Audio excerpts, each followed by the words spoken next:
கழகத்துல பங்கு நீங்க விரும்புறீங்களா? என்னுடைய விருப்பம் என்பது வேறு, எது நடைமுறை என்பது வேறு. சார், இன்னைக்கு டெல்லியில சோனியா காந்தி, ராகுல் காந்தி எல்லாம் அடுத்த தமிழ்நாட்டுல யாருடன் கூட்டணின்னு ஒரு பேச்சுவார்த்தை இப்ப நடக்குது. அதுல செல்வ பெருந்தகைக்கு அழைப்பு இல்லைங்கிறாங்க. தெரியாது, எனக்கு என்ன கூட்டம் நடக்குதுன்னு டெல்லியில தெரியாது. உங்களுக்கே தெரியும், நான் சீர்காழியில இருக்கேன். எனக்கு எப்படி டெல்லியில கூட்டம் நடக்குது தெரியாது. ராகுல் காந்தியுடன் ஆதரவு பேச்சுவார்த்தை தகவல் வந்திருக்கு. நாங்க திராவிட முன்னேற்ற கழகத்தை தவிர வேற யாருடனும் அதிகாரப்பூர்வமாக காங்கிரஸ் கட்சி பேச்சுவார்த்தை நடத்தவில்லை.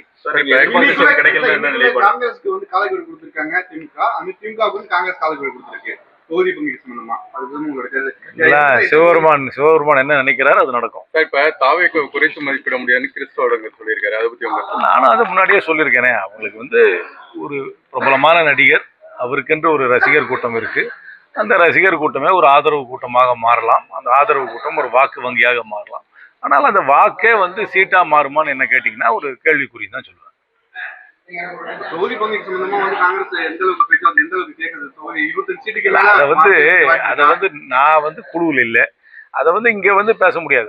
யார் அதிகாரப்பூர்வமா அங்க செல்கிறார்களோ அவர்கள் அங்க திராவிட முன்னேற்ற கழக தலைமையுடன் பேச்சுவார்த்தை.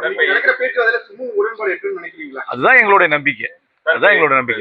தொகுதி பங்கீடு உடன்பாடு இல்லைன்னாக்கா என்ன உங்களுடைய நிலைப்பாடு? அதுக்கப்புறம் பார்ப்போம். என்னை பொறுத்த வரைக்கும் இரண்டு தரப்பும் உடன்பாடு வர வேண்டும் என்ற எண்ணத்தோடு தான் செயல்பட்டு கொண்டு. காங்கிரஸ், ராமதாஸ், சசிகலா இப்படி ஒரு கூட்டணி அமையப்படுறதா சொல்றாங்க. அதெல்லாம் எனக்கு தெரியாது. நாங்க இந்தியா கூட்டணியில தான் இருக்கிறோம். இந்தியா கூட்டணி வலுவாக இருக்க வேண்டும் என்று விரும்புகிறோம்.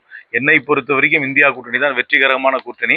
திராவிட முன்னேற்ற கழக தலைமையிலான இந்தியா கூட்டணியில் மட்டும்தான் காங்கிரஸ் கட்சி அதிகாரப்பூர்வம் பேச்சுவார்த்தை.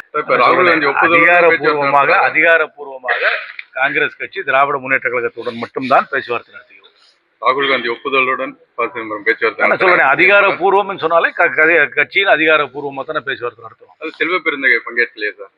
நான் சொல்றேனே, இது அதிகாரப்பூர்வமான பேச்சுவார்த்தை காங்கிரஸ் கட்சி திராவிட முன்னேற்ற கழகத்துடன் மட்டும்தான் நடத்துகிறார். சிதம்பரம் மட்டும்தான் தெரியாது. யாரெல்லாம் போறாங்க, யார் போறாங்க, யார் போகலாம் எனக்கு தெரியாது. எனக்கு நிஜமாவே தெரியாது.